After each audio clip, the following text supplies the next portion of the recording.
Okay, Battletech enthusiasts, here we are working our way through the Battletech Game of Armored Combat set. I am exploring the pack-in mechs. We're looking at the tactics. We're looking at some starting ideas to keep in mind as you work your way through this. And in part 0 of the series, up on my YouTube channel here, if you're coming at this through search or off my blog, we talk about tactical assumptions that are the foundation for the starting points, meaning we're playing with hex maps. It's just the included mechs in here. We're not talking about combined arms. So with that, moving into the Thunderbolt, I really love the Thunderbolt. It's got the armor, it's got the heft, it's got the tonnage, it's got some good weapon combinations in here. But this is the hardest mech to play in the set because you have to manage heat. It's got ammo spread out everywhere. And if you don't use it correctly, it's going to be a massive liability on it. So I want to really touch on some important points with it so you can get the most out of it. If you play it correctly, it can hold its own or even win against all the other mechs in this set on here. So we're moving up with the tonnage. Once you move into heavy and assault mechs, you don't have the speed. So what that means, it's going to take you longer to get into position. And once you get into position, you're not going to be able to extract yourself from it. So you need to really kind of keep that rules of engagement, keep that point of engagement in mind firmly. If I'm playing the Wolverine, and this is the best well-rounded mech, I still got decent speed. I mean, it's a medium mech. It's not the Locust on there, but I could run up with this mech, and if I get myself in trouble, I can run the heck out of there. The Thunderbolt, you can't.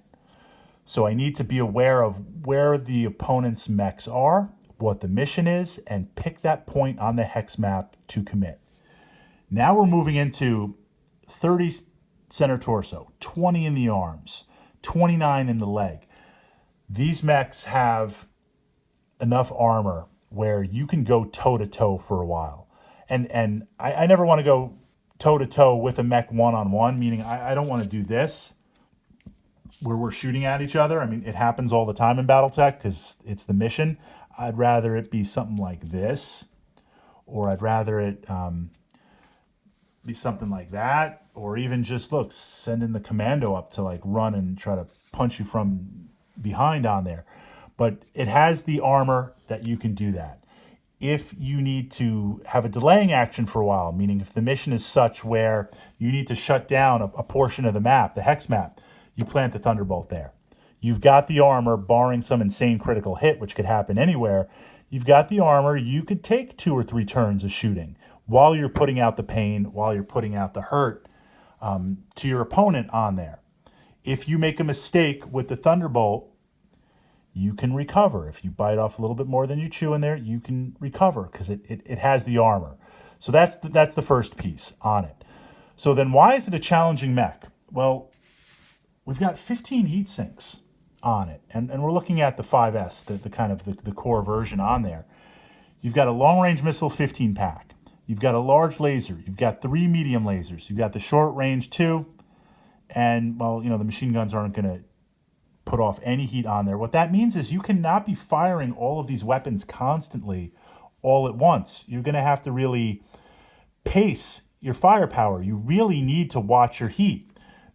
Especially as you move into the heavier machines, because now it's going to be stripping away not so much the movement modifiers on the heat chart, because you're already slow enough, and by the time you get into position and you're duking it out with someone else, movement isn't as important. But as you move up on the heat, and now you're getting +1 to fire, that's a major problem, because you have so many weapons. Whatever you're shooting, you want to be hitting. You have to be hitting. So we need to really manage the heat on it. On the way in, well, I'm used to playing the mechs, so this is often what I see, but on the way in with this, the Thunderbolt, so you're going to pick your point on the table. On the way in, you're going to hit them with the long-range missile 15 pack. Previously, we only saw that on the catapult. It has the redundancy, it has less armor. We'll get into that. You can check out the catapult video up in the archive. But the 15 pack means it has the spread when you connect. If you roll above average to see how many missiles hit and locations, that's got some decent damage. There's a big difference between getting hit by a 5-pack long-range missile in the Griffin and the Thunderbolt. You've got the large laser. It's not a PPC, doesn't have the range and the heat, but 8 points of damage is still 8 points of damage. So you've got that. You also don't have any minimums, which means that's 8 points of damage, unlike the PPC, which has a minimum range. If you can get in close, 3 hexes, 2 hexes, 1 hex, that's 8 points of damage. And you've got the medium lasers on there. And you've got the short range too. And you've got the machine guns. So you've got a lot. You're also now extremely jacked for physical attacks. I routinely play the Thunderbolt. I have it in my assault lances. I'm always running up there and punching. Physical attacks punching with a heavy mech or an assault mech is brutal. 1 in 6 chance for a headshot. You have the Tonnage where light mechs, you're going to pop that head clean off. In theory, you could counter and say, Fritz, you should never be connecting with a light mech. Absolutely up there. If I'm punching your light mech, something has either tactically gone wrong on your part, or the mission is so bonkers that you had to do it for some sort of reason. But getting up against a medium mech or getting up against an assault mech, one of the ways, so if I was facing a Battle Master, if I'm facing the Awesome, one of the ways you get around the crazy, insane armor, I mean, look at this guy on here, man, taking all the damage and everything, that Battle Master, one of the ways you get around the crazy, insane armor of a heavy or an assault mech is headshots. You get up there and you punch that head off. 1 in 6 chance of hitting. If you have the Tonnage, you'll knock it clean off. If you have the Tonnage, you'll go to internals and force possibly critical hits on there. You're going to force your opponent to take consciousness checks. 2 fists coming in is brutal on there. So I want to be aggressive. I want to get up there with the Thunderbolt. The Thunderbolt is also interesting because to punch, I can't utilize any of the weapons in the arms. So I'm not going to be using the machine guns. They're in the left arm. I'm not going to be using the large laser in the right arm, but having the medium lasers in the left torso. Having the short-range missiles in the right torso, aptly modeled. That means I'm going to run up there, I'm going to be shooting you with my chest guns, and I'm going to be punching you with those fists. That's going to just be savage at close range. The long-range missile 15, it's got a minimum. Because of heat issues on here, I'm really not going to fire that once I get to short range, to medium to short range. The long-range missiles is really something to kind of do as you go in. So where, I mean, you're like, Fritz, you're talking this bad boy up. Where are the challenges? Heat, but also when we look here, the first time you see this, you're like, is this a print error? Left arm, machine gun ammo. The arms are the weakest points on the mech. I mean, 20 armor is pretty good, but it's not 20 and 30. It's 20 moving to internals. You could go for crits. So I've got ammo in the left arm. I've got ammo in the right torso. I've got ammo in the center torso.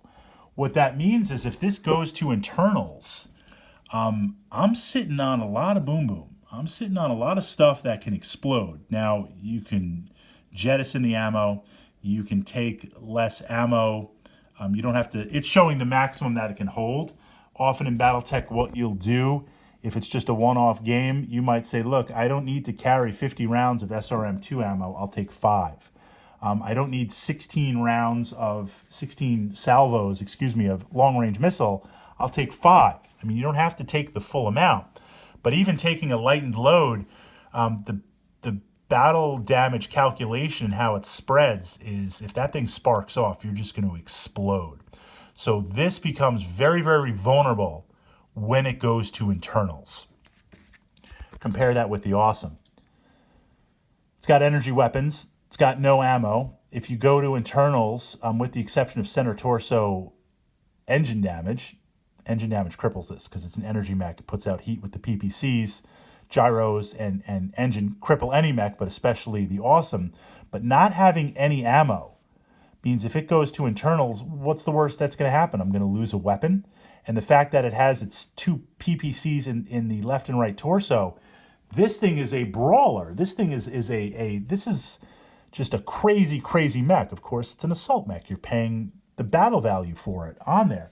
So with the Thunderbolt, I need to be highly aggressive because I can't be sitting here just blasting away. I can do that for a turn or two, but I want to get up there. I want to get point blank, danger close. I want to be punching you with the left. I want to be punching you with the right. I'm going to be hitting you with the medium lasers in there. I'm going to be hitting you with the SRM2, paying attention to heat. If I can make it up to something like this, where it's a medium mech, I might even try to kick you. I'll just drop kick you and split you right in two. So the Thunderbolt, you need to be aggressive on there. You need to be hyper aggressive because I need to tackle and take out the opposing mech before it goes to internals on this. The last piece, and this I've posted up to my YouTube channel and on my blog, wargamerfritz.com, core battle mech tactics, regardless of the mech that you're playing. And we're going to talk about one of the core Battletech battle mech tactics called blading. And this is vital for getting the most out of the Thunderbolt. So we're here. We're shooting head to head. I'm keeping an eye on that left arm, and now it's getting ready to go to internals. And it's going to go to internals quicker than I thought. I've got that ammo in there. And I didn't dump it. Or maybe we're playing with the rules that I can't dump it on there. What I will do is, if it's in the left arm, when it's shooting phase, before it's shooting phase, I will turn my mech, and this only works based on straight on. I will turn my mech facing. So now, right, because when you shoot on here, let me grab this really quick. The Battletech cheat sheet. I have the older one, so I'm still learning. Hit location, front, rear, right side, left side. When you switch, so you can be equally hit across all three spectrums on here. Left side, right side, center side. If you're on the right, then chances are you're going to be hit on that right side and not on the left side. Although it still is possible, not as much as moving to the left side. So this idea of blading means when I'm thinking, if I'm looking at my mech and there's the potential that it's going to go internal, I will change the facing to pull that out of, as best I can, out of that angle of attack. Now that might mean I can't utilize certain weapons on there because now I don't have moving out the hexes to catch my opponent, but I'm still alive. I'm still up on there. Another example would be, let's see, what's more kind of a lot more deadly on here. I don't want to jettison, so maybe I jettison the machine gun ammo, but I don't want to get rid of the short-range missile because it's got some punch. It can spread out. It's good for crit seeking. If my right torso starts taking a lot of damage and I think it's going to go to internal, then I'll at least turn it to face it. So this idea of you're blading the body of the mech to try and minimize the chances of hitting it on there. We got to look at the variant.